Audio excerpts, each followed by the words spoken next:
మేంతా తుఫాను ముంచుకొస్తుండటంతో వ్యవసాయ శాఖ రైతులను అప్రమత్తం చేసింది.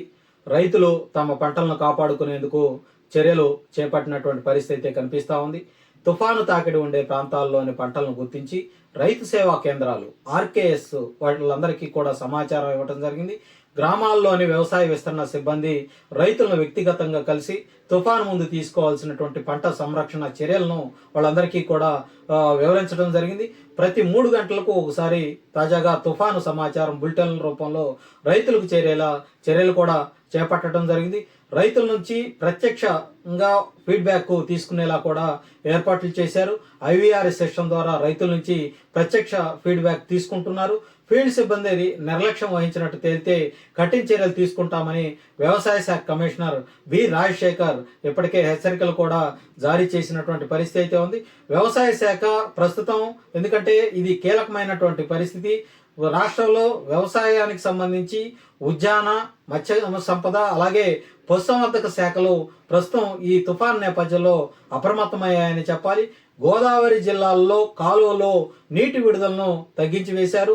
వర్షపు నీరు నిల్వ ఉండే ప్రాంతాలను గుర్తించి డ్రైనేజ్ వ్యవస్థలు శుభ్రం చేసే పనులు వేగవంతం చేయటం జరిగింది. తుఫానుకు ముందు రైతులకు పంటల వారీగా సుమారు 69 లక్షల హెచ్చరిక సందేశాలు పంపించినట్లు సోషల్ మీడియా ద్వారా అవగాహన కార్యక్రమాలు కొనసాగుతున్నాయని ఇప్పటికే అధికారులు కూడా ప్రకటించడం జరిగింది. సుమారు 6.23 లక్షల ఎకరాల్లో వరి పంటలు ఈ తుఫాను ప్రభావిత ప్రాంతాల్లో ఉన్నాయని అధికారులు ఒక అంచనాకు వచ్చారు.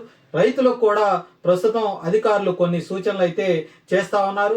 ప్రత్యేకించి కోనసీమ, కాకినాడ జిల్లాల్లో అరటి పంట ఎక్కువగా ఉన్నందున రైతులు మొక్కలను కట్టెలతో కట్టి బలపరిచి ఆ మొక్కలు ఈ గాలులు కొంగిపోకుండా జాగ్రత్త చర్యలు చేపట్టాలని వ్యవసాయ శాఖ అధికారులు సూచించారు.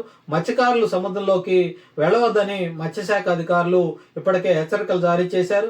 కావున ఈ మేందా తుఫాను తీరం దాటే అవకాశం ఉన్నందున ఈ రాత్రి నుంచి కూడా దాని ప్రభావం అత్యంత తీవ్రంగా ఉండబోతుంది. కాబట్టి రైతులంతా కూడా అప్రమత్తంగా ఉండాలి. తమ యొక్క పంటలను కాపాడుకునేందుకు కూడా వ్యవసాయ శాఖ అధికారులు ఇస్తున్నటువంటి ఆదేశాలను తూచా తప్పకుండా పాటిస్తూ ఈ పంటలను కాపాడుకునేందుకు అన్ని రకాల ప్రయత్నాలు చేయాలని కూడా రాష్ట్ర ప్రభుత్వం విజ్ఞప్తి చేస్తున్నటువంటి పరిస్థితి అయితే ఉంది.